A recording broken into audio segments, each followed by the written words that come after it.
with civility and respect for one another. We ask in Christ's name. Amen. Amen. Amen.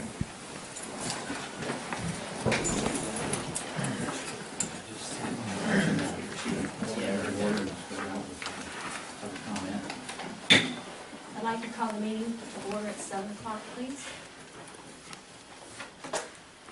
First is public comment period.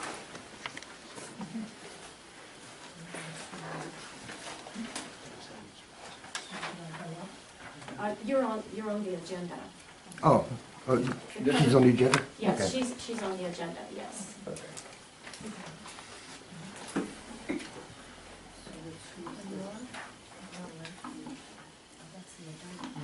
It says public comment.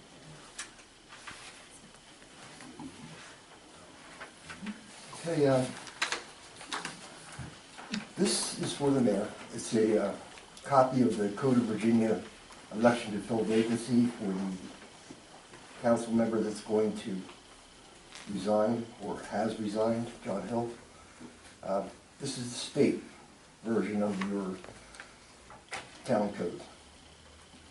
And underneath that is the petition for writ of mandamus that I'm going to file with 25th Circuit Court this coming Friday. Thank you. Hi, my name is Bob Kindle. It is incumbent upon me to speak before the Mayor and Town Council of Glasgow regarding my intention to file a petition for the writ of mandamus against the Town of Glasgow. I must admit it saddens me a great deal to be forced to take this action. But lately I've been thinking of a compromise that may benefit us all. Regarding the Council's pending decision to replace the vacant seat being left by John Hill, I would like to suggest that Monica Dock be appointed back to that seat. I will be filing this petition Friday morning, but if you consider this proposal, rather than going to the expense of holding a special election, or waiting until November to have the seat filled in the next election, then I will postpone filing the petition for the time being. Consider this: postponing filing the vacant seat until November will make 4 seats available, and I will be registering to run for council member. Filling that seat will make only 3 seats available and make my chances much harder to become elected on council. Now, I'd like to offer a little story, and this is something that Paul reminds me of, and I'm by no means trying to demean him. It's just something the town manager reminds me of. When I was stationed in Da Nang, Vietnam, when I would get my hair cut, I would get a shave also. The Vietnamese barber, who regularly held a razor to my throat, was a quiet fellow who was always smiling, very likable. 2 weeks before I was due to come home, I was taken off flight duty and had to perform duty as an augmentee guard, which were charged to respond to perimeter attacks on the airbase. About a week before I was to leave, the Viet Cong indeed did attack the south end of our runway, and we were able to fend them off. During the mob operations, after our successful defense, guess who I found among the bodies? My barber. Thank you very much. That doesn't mean I consider you a Viet Cong, Paul. Okay. Thank you, Bob. Susan? I'll make this brief. I just have 3 things. First off, I'd like to, during the meeting, if the town manager would just say if the Tuesday monthly trash pickup is being done, because I'm going to have some and I want to know if you're still doing that. Secondly is, I haven't been to a meeting for a while, but I did go back and read the February minutes, and I was very surprised that the council agreed to give part of Hammer's salary to the employees. I don't know, but I would assume that the employees got a pay increase last summer, and I would assume that you're also including a pay increase in the budget this year for them, which is the normal procedure. Maybe you're not. But I listen to Lynchburg radio station quite a bit, and I happened to hear the other day that Appomattox had some leftover money, and they're reducing their residents' property tax for 1 year. They specified that it would be for 1 year for just because they had some savings. But I just want to remind you that you're giving our money, not yours. And it was a pretty hefty pay increase, $1,500 for some of the employees would have been a very hefty percentage-wide pay increase. And then the third thing is I know I've been hearing through town, and I have been talking about it, about the fact that our town manager does not live here. I respect and I like our town manager, but I can also see the benefit of having the manager live here. It provides leadership for the employees. It doesn't put the onus on them if an emergency occurs in the evenings or whatever. And if it's necessary, perhaps we should amend our charter to specify that. So those are my 3 comments. Thank you. Someone else? I have one. I'm not going to walk up there because I just don't walk that well. I'm Lee Duke, and I had a question about the agenda. It's talking about having a budget meeting, talking about the budget here at the town council. But I guess I don't understand why you're doing that unless it's just some legal thing, because if you don't ever take any input from people and there's no dialogue, all you're doing is just like kind of a pro forma thing. I suspect that's probably what you want, but it just seems very weird to me that you're going to, there's a big budget presentation and you don't want to hear from anybody. And I know you don't want to hear from anybody because I went to a budget meeting and everything I said was just, it was of absolutely no interest to the council members. So I guess I don't understand why you have a budget presentation to a group that you're going to ignore.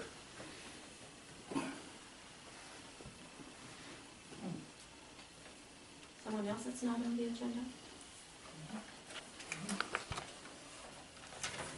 Okay, Mrs. Clater? Yes. Hello. Hi, I'm Georgia Clater, and I'm sure you all know who I am by now. I've been in this community for 20 years or more, and I just want to read just something really quickly, and I would like to give these to the sergeant, and maybe he can pass them around. I made a pamphlet package for everyone. And after he does that, I would like to state my concern about the Cats of Glasgow. This is a very small community, and I think instead of trying to argue and cause problems with each other, we should try to unite and take care of our problems as one and not as separate people. I myself took it upon myself when I moved here to try to help, not argue or fight or change anything, but to make a situation lighter. I moved here without a cat. I had a dog, and so did my husband. But there was about 20 cats on my street alone that were sick and starving, and I asked my husband if we can help this situation, and he agreed. This is when I turned to educating myself and feeding the animals and taking it out of my own pocket and giving my own services and time to the animals of Glasgow. I also help many people who cannot afford to spay, neuter, or vaccinate, and I think it's the safest way to go. There is a TNR program, and I know a lot of people do not want that in this area, but I can see that's the only situation that would help this. By euthanizing the animals and trapping them and doing it in a wrong and uncontrolled way I do not feel is right at all. I know that the sergeants come here to serve and protect our community, not to be a dog warden. So I know that adds to the taxpayers, and it takes away from our community where we really need him to do his job, not someone else's. And I offered my services to help with this, and I have a lot of people that are willing to help me do this spay-neuter program, and I've taken out many cats out of here. And the first year I started, I took 186 cats from the area, spayed, neutered, and vaccinated, and adopted them out of Glasgow. I help everyone in Rockbridge County, and I let people help themselves, and I try to teach education. And I'm just asking if you can rethink this and redo the situation. There are many ways to control cat population if it's done right, and we work as a team. Also, like I said, I have people who help me with education, spay and vaccines, and I'd like to give this a try. And I would like to lend a hand, because the wrong way of trapping and euthanizing is, what's happening is, the people of the community, I help spay and neuter and vaccinate their cats, and then they come to me crying that their cat's been trapped and are at the shelter, and they've been euthanized, and I think that's totally unfair. And I'd like to address Mr. Funkhauser. As you know, I adopted your family a cat, and when anyone in your family calls me, I come to help. And also Sadie has called me with a dog at her party that was pregnant, and I came up there on my own time and my own money and rid them of the problem. And also, Mayor, I have done it with Bonnie Reynolds for you also, as you know. So we don't do it for money for ourselves, we do it for our community, and we try to help the cats. And if you can consider a different way of doing this, or a TNR program, I have a lot of backup. Like I said, I have a lot of people that are willing to go ahead and help me take care of these problems, and I would like to volunteer my services of what I learned how to trap and neuter and return, or also trap the cats that need to be trapped and taken to the SPCA. I can also do that, because I do that in the summer. Yeah, I just don't take in any cat, and people think that me and my husband have like lots of money that they could just drop the cats on my corner and I'm supposed to take care of them, and then everybody gets angry with us that we have too many cats. Well, yeah, we do have too many cats and we can't afford to keep them, but I do adopt them out, and every cat on my corner, I have a feeding station. And if you have a feeding station, you should have spay and neuter and vaccines to protect the community and the public. And that's all I'm trying to say. I'm not trying to, make anything different or blame anybody, but I just want to try to help. And as we all know, cats can cause a lot of damage. They howl, they mate, they scratch up people, they spray on our properties and everything. And if we do this in the right way, we can fix all these problems, and people won't complain and say they have 50 cats in their yard, or the cats are in their garbage. And plus, we also have to remember that they're God's creatures too, and He put them on this earth as a circle. And if we take away this part of the circle, we're going to be loaded with rodents and all other kinds of things. And Glasgow does have rodents, and we have a lot of empty spaces and buildings that rodents do come and live here. And when I moved here, there was quite a bit. And we did have an epidemic of rodents in the area. I just want to thank you all very much for listening to me, and I just hope that we can figure this out together as a community and not argue about any of it. And if I can be of any service, I'm here. And like I said, I have the T&M program, and they want me to be a rep, and I would love to do that, and I would love to help the sergeant or the dog wardens or whatever I can to take up the space where they went. Thank you for listening to me. I appreciate your time. Joey, what is T&M program? TNR is trap, neuter, and release. TNR? Yeah. TNR program? It's a TNR program. It's a trap, neuter, and release. Yeah. And it's a trap, neuter, and release where the cats are tested first, and if they don't have any diseases, they aren't euthanized. Their ears are clipped. Like I said, their ears are clipped. It's not frostbite, it's not a cat fight. It's clipped for a reason, to prove to everyone that they're being taken care of by a colony member, and that we're responsible for the feeding and care of that colony. Or it's by a family member who I've helped take care of their cat, and it shows that the cat belongs to someone. And it shows in all your paperwork that TNR really does work and stops the process of all the bad things that come with stray cats. And if you would just read up on it, and if anyone wants to get back to me, I'm on the corner of 7th and McCulloch, and you're welcome to call me anytime, and as you know, and I thank you again. Don't we have an ordinance that cats aren't supposed to be out in the street? Cats and dogs, isn't there an ordinance? As with the county, there is no leash law for cats. Right, they're free ranging, and I checked the county code, and the town really doesn't have an official stance on anything but cattle and chickens and things like that. Can I say something? When she was talking about one of the cats being euthanized and being fixed, my daughter on March 25th lost her cat. It was around the same time that y'all had started trapping cats. And she had went out and fixed my cat for me, helped me out with everything. My cat came up missing, was sent to the SPCA, and now it's gone. They euthanized my cat. It had a clipped ear. It had all its rabies shots, everything. It got out the house in a trap. They didn't even contact nobody.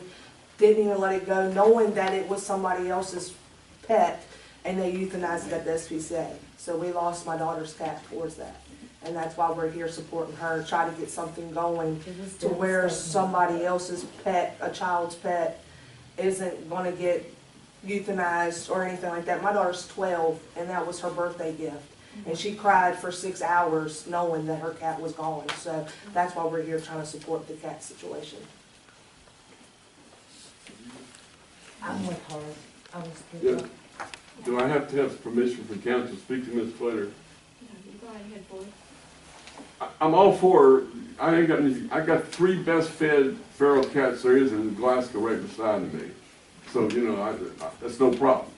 But should we not read what Peter's stand is on the feral cats? I think what you shouldn't do is cause a feeding station. Mm-hmm. You should never cause, I don't know.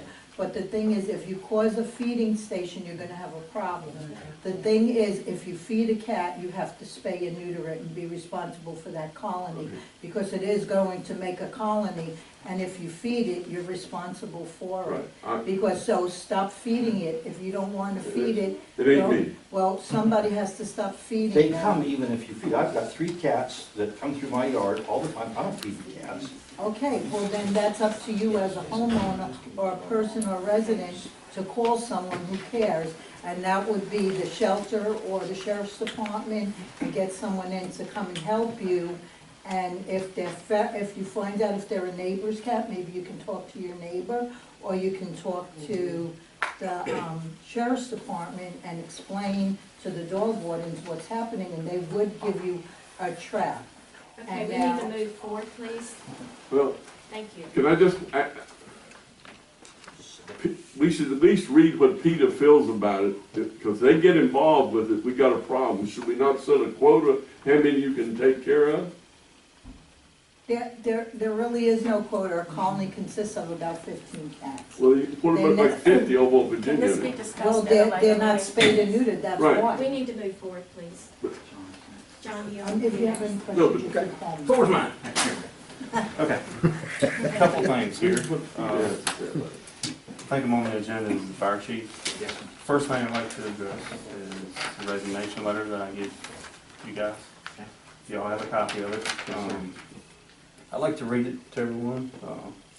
Just says, I will be resigned from town council seat I currently hold due to time restrictions, family conflicts, and conflicts with other offices that I hold. I feel like I can't give the seat 100%, so therefore I don't want to hold up the opportunity for someone else. So that's the reasons. I didn't want it on Facebook any other way than that, so. Also, I'd like to speak, can I speak as a citizen real quick? Like I'm the fire chief and everything here for a few seconds. I enjoyed the first meeting I came to as a councilman, but I felt really disrespected sitting here, you know. Everybody kept rambling, not the council, it was the people here in the audience that just totally disrespected everyone. So, you know, I respect each and every one of you that sat here. I wish everyone else done the same. You know, you really don't get paid to do what you do. So I respect you for that. I wish everybody would just let you guys move forward with business, get the town going in the right direction, and make things change and make things happen. It'd be really great for the town and all its citizens. Okay, back to the fire department. Give you a rundown of what we done last year. We had 336 calls for service. Each call got a response. There was none unanswered. A few high numbers there were that there were 76 EMS assists. That was either a driver or lifting assistance for rescue squad. 36 motor vehicle crashes, 25 structural fires. Had 16 swift water incidents in the Glasgow area. And that's up 6 calls from last year. So those numbers are continually going up here on the river. Response time from the time we get dispatched on the call to the time we're on the scene is average of 6 minutes. And that's the time that we at home eating supper, playing in the yard with kids or whatever. We get the call, we go to the station, we get in the truck and we go to the scene. So that's pretty good for this area. Average members on call, daylight calls, we average 4 to 5. After 3 p.m., you know, our numbers get better, people are off work, it's around 10 to 12. A couple things I wanted to touch on. One was the water project that you got going on here. I wanted to remind everybody that, you know, yeah, your water bill is going up, but a few other things that this is going to improve is fire flow. And that's fire protection. You know, the water's in the ground that we have capability of fighting fires with. You know, it might not affect you directly, but if your neighbor's house catches on fire and you don't want yours to catch on fire, you know, we've got the water there to work with. It'll make the whole thing better. An ISO study. Breckenridge County is going through a new ISO study to try to lower ISO rates. Currently, yours is a 7 in the town of Glasgow, 5 miles within our firehouse.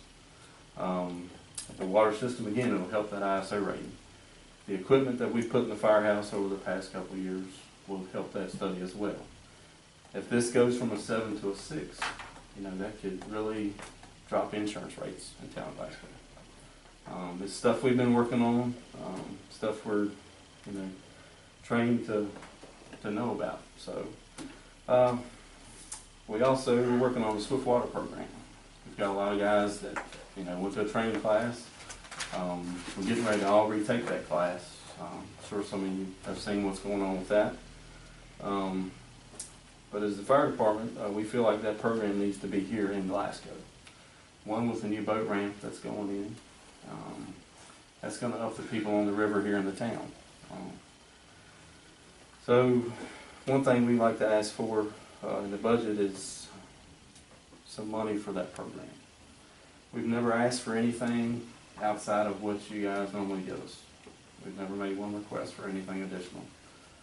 This year we like to ask for $8,000 additional to support that water program, to be ahead of the game with the project that's going on with the boat ramp. You know, those calls, they take a lot of time, a lot of equipment, a lot of man hours. What we're looking at is a boat with that money, some personal protective equipment to protect us as responders. So that's what we're asking for. No increase in allotment. We're happy if you're happy. But that's one thing that we really appreciate if that can happen. Another goal we have, we may not reach it this year, is we're trying to replace our tanker truck. It's 21 years old, and the truck's around $300,000.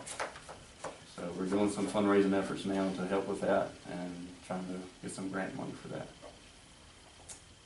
But that's all I have. If anybody has any questions from me, that's... Yeah, John, how are, from the council? Yeah. Any questions from you guys? I do. Okay. Did you say that y'all are in the process of getting your Swift Water certification, or that you've already gotten it? Well, I took the class 10 Right. years ago myself. Right. I've had it 2 other times. And everybody in this room has had that class. We took it through an instructor locally. Right. And there's something going on with that. I'm not gonna say something right now because something's happened, but I've made arrangements to recertify all these people. Rockbridge County is gonna pay for that training for us. So it'll all be taken care of, and we'll all be certified. Soon? Yes, it's May. Oh, great. So, first week of May. Good. Thank you. Any other questions? Anybody behind me? John, Yes, sir. just curious, your fundraising efforts with the town, apparently they're not doing that great, or is it just that things are so expensive nowadays? Everything's expensive. We don't try to raise a lot of money. We try to raise enough to get by. Mhm. You know, because the man hours is put in on calls, training, it exhausts these guys. Oh, yeah, yeah. You know, so we really don't try to raise, you know, all that money. I mean, it just kills you every way. Right. You know, when you start burning people out on fundraising, then you don't have the people to answer the calls, which is our purpose here, is to serve the public. Yeah. So- Well, like I get things in the mail every once in a while, and I try to get something down, or just drop 10 or 20 bucks off down at the fire station.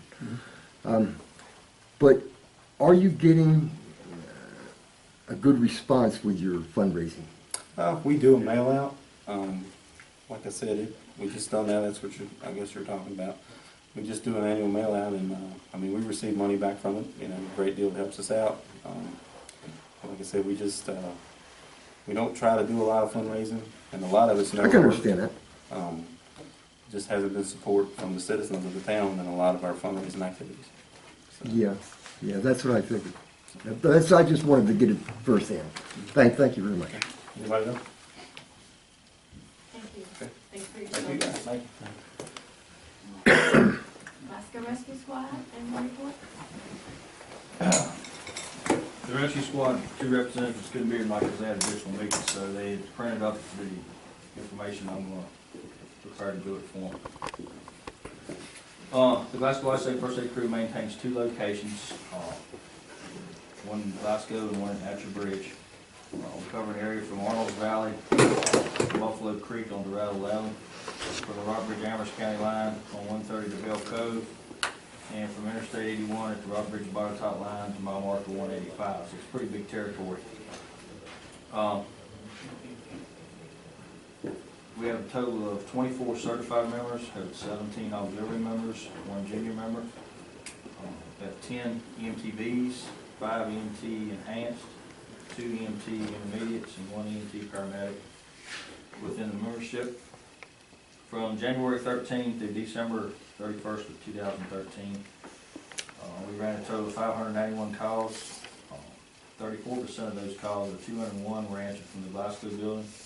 66%, or 390 of them, were answered from the substation located at Atcher Bridge.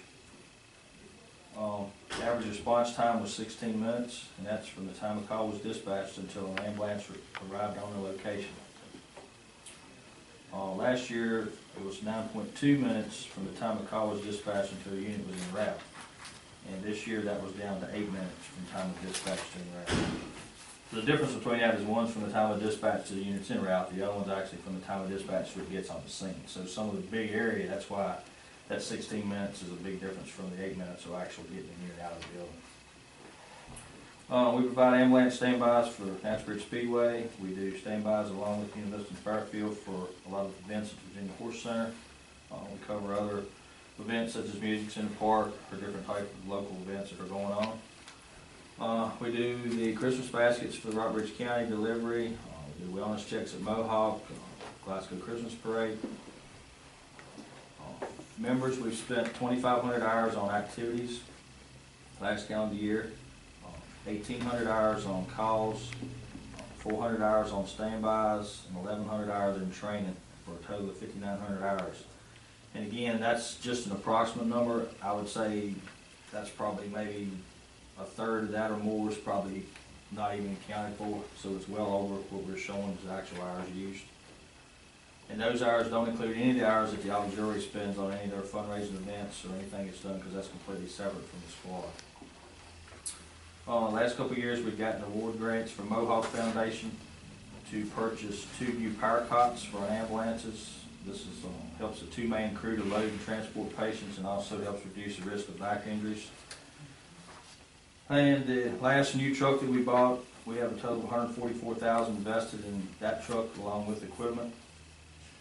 And just for information, to equip an ALS truck ambulance from the state requirements costs approximately $33,000 in equipment alone today.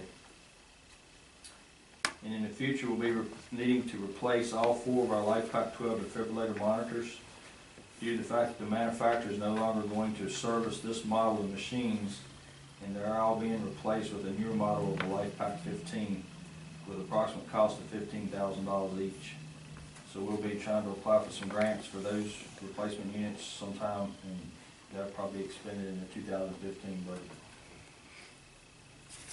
Any questions on that? Just shows you how much stuff costs. As John said again, the equipment's expensive. Everything you do costs lots of money. And so much of it's mandated, like the defibrillator units, that was out of our control.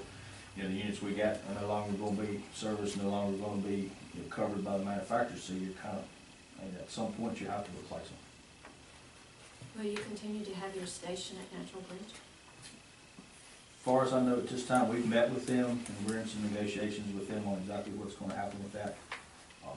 They were very positive on wanting to see it stay there. They're trying to work it into their big master plan of what they're wanting to do. So they have all intentions of working with us, so I don't know exactly what's going to transpose in that, but it's what everybody's kind of, I think, on board with that. They're wanting it to stay there in the Natural Bridge facility, because it's a big benefit for them. Someone else have a question? Yeah, the same question I asked John. How do you guys, when you do your fundraisers, are you getting good results, or would you rate it as poor results, or? Compared to the past, I would say, I might say they're fair results. They're kind of on a continual decline from, as things, because a lot of what's happening with the EMS side is the pay for service now. A lot of people are realizing, well, they think that all the pay for service, what they're paying for the fees, all comes back. So far, within Rockbridge County, we've not seen the first dollar from pay for service as far as the actual department operations itself. So what That goes to the county. So what I think I'm getting from all this is that we need some sort of re-education of the citizens to make them more aware of the actual financial status of our emergency or first responders. And it's a thing where a lot of people just take it as it's paid for service now, so that money operates it. The county, as John said again, we do as much fundraising as we can, but again, it takes time, it takes people, and a lot of times the support, even when you're doing them, the communities doesn't support it like they should. Mm-hmm. So it's really hard to make the money versus the time that you spend, and it's just, costs keep going up, revenue keeps going down. I mean, that's my synopsis of the thing. It's just somewhere you got to have that numbers meet in the middle. Well, that's the thing I've been grasping for many years now with this community, is that I keep looking at this apathetic nature of our community, and it seems to affect us in many, many different ways. And I'm just wondering if there's something we all could do about that. So, that's a good point. Lee, you have a question? I guess you said this and I missed it. What's the percentage of calls that are actually answered by the rescue squad for services within this area? That number I don't have. That number's not included in this. This was 591 calls that we run. How many calls there actually were dispatched for our service area that were run maybe by Korean, by Lexington, by Buena Vista, or that weren't answered by us? I don't have those numbers. Yeah, well, my experience was when... There's some numbers out there for that through Central Dispatch, but they're still trying to tweak that number down because there's so many different things come into that, getting that actual number. But I don't have those numbers. Yeah, well, when my mother-in-law was living with me, we called several times, probably about 8 times during that year that she was here.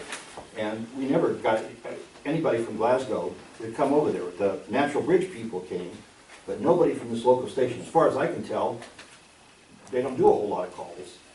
And it does happen, it's everywhere. It's not just Glasgow. Buena Vista, some of those reports, and I don't see one in the report this month, has those calls non-responded to. Basically on the non-response, EMS is the one that has the bulk of the non-response calls. And a lot of it's the way it's set up with dispatching. Fire usually pretty much rarely miss their calls, but EMS is a different game. And it's not just here, it's all over the whole region's got the same issue they're trying to deal with. Does y'all's team dances support the rescue squad as far as like the money that the kids bring to you guys to get into the team dances? Does that help y'all with y'all's fundraising as far as the money going towards the rescue squad? Yeah, basically the auxiliary hires the team dances, but the auxiliary and us all work together. So they're funding, basically what they do is they raise money and they help fund us, so they actually give money to us. So they actually help So, y'all yeah, it all like with comes certain back things to- that y'all need? To one big they'll help. organization, Okay. basically, in the end. Okay, They're just kind of the one that handles the team dances. okay. Thank you, Mr. Funkhauser. Review the minutes of the meeting.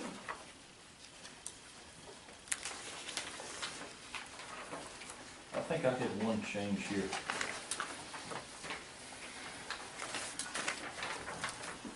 On the regular meeting, March. yeah, over on, under the town-owned land along Sounds Mountain Road. If I'm not mistaken, the people's name was Eddie and Annette. She's got Mead, but I think their last name's Matter. It is, Nancy. What page? What page? I bet the That's top of the corner. 1, 2, 3, 4, page 5, I believe. It's down under D. Yeah, she has need. I think it's Matter, I believe. Okay, yeah, it Somebody is. might question it when they want to know who that is. Yeah, it's Meadow. Okay. And there's also minutes for the March 20th workshop. Spell that last name. I think it's DOR. D-O-R, right? M-E-A-D-O-R? M-E-A-D-O-R.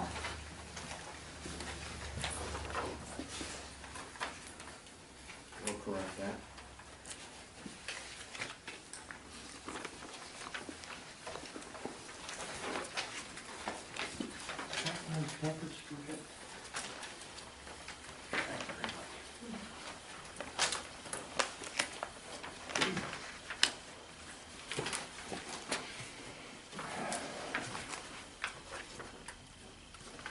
Any corrections to the January 30th workshop?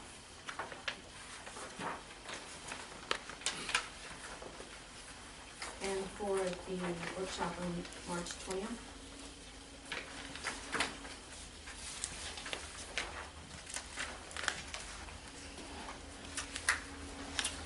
Would someone like to make a motion? I'll make a motion that we accept the minutes, the corrected versions. Mr. Funkhauser, this so noted.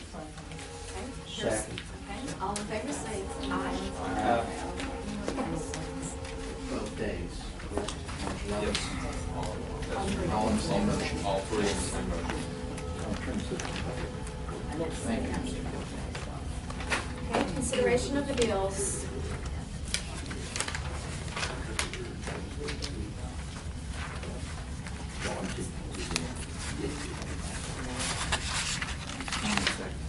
Yes.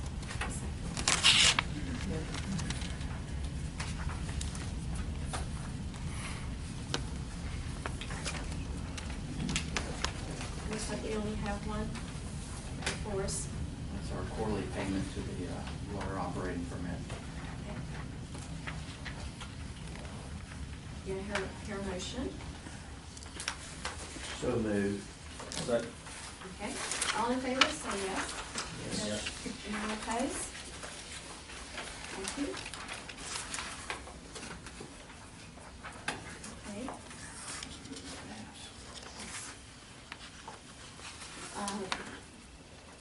The water fountain? Yes, ma'am, council, you can look at those. Those are just for information. We're still working on that water fountain, and we're having trouble getting parts.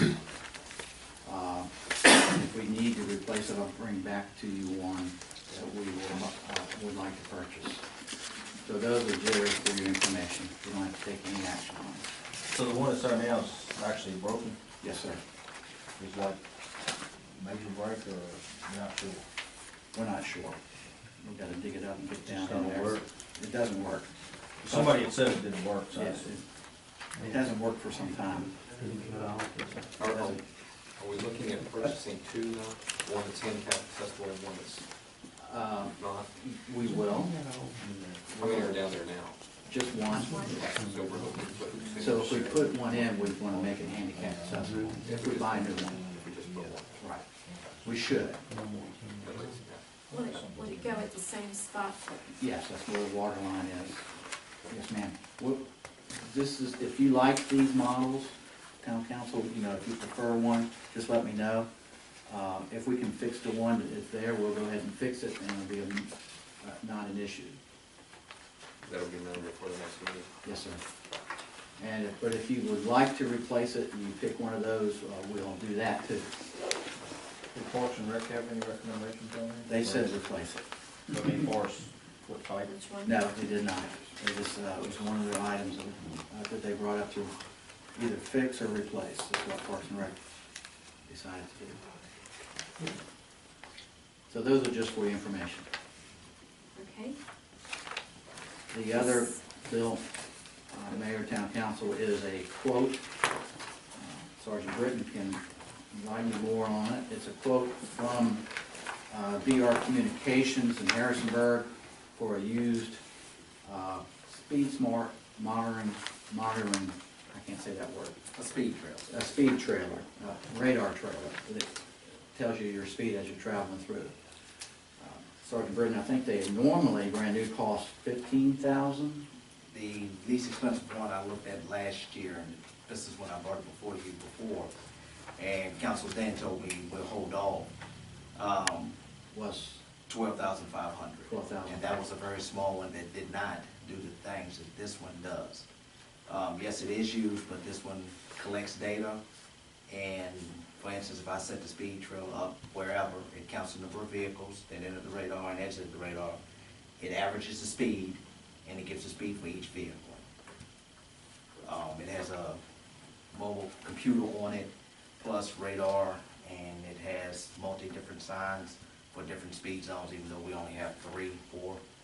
So it has speed signs for all of them. And it is solar powered. So this is unused. Yes, ma'am, it is used. How old is it?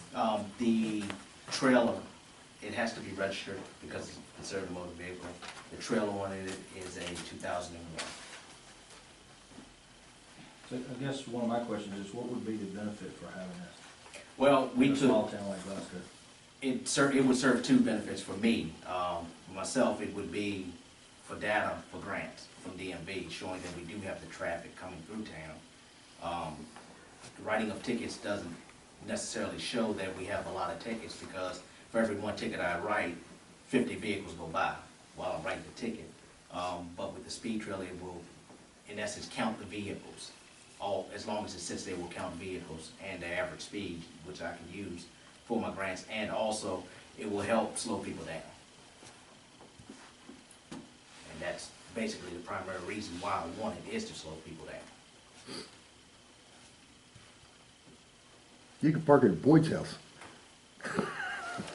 It can be parked anywhere in the town. I've contacted Lexington. Lexington sold theirs to Buena Vista for $9,000. So. So it's basically just a deterrent for the most part? Yes, sir. Because those numbers actually for traffic numbers, VDOT actually has those traffic numbers that Theirs is not as accurate as people think they are, because they can put it out for 5 days during the winter, put out their counter 5 days during the winter, but we all know during the summertime, it peaks. Oh, well, yeah, that does. So with the speed trailer, it can be ran anytime and calculate anytime. So I can have it running 24 hours a day if I chose to and get those numbers. Sir? Can it by any means be modified with a camera that can capture license plates of people that are speeding? An LPR system costs $22,000, so short answer, no. Can it? Yes, sir. Okay. At the town, but it would cost another $22,000 to modify it with it. Okay, I just been noticing online on Facebook, one of the addictions I have, that they offer through military discounts certain cameras that can be used in Yes, sir. traffic control for. I have been attempting to get a grant for an license plate reader. There is just no money for it because it's not part of the bigger Homeland Security Yeah, deal. I understand.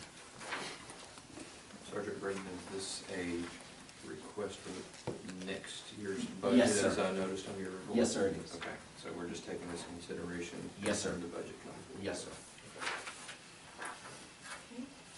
One other thing, Madam Mayor, there's a fluoride bill in your package, it's not listed on the agenda. Fluoride ion electrode.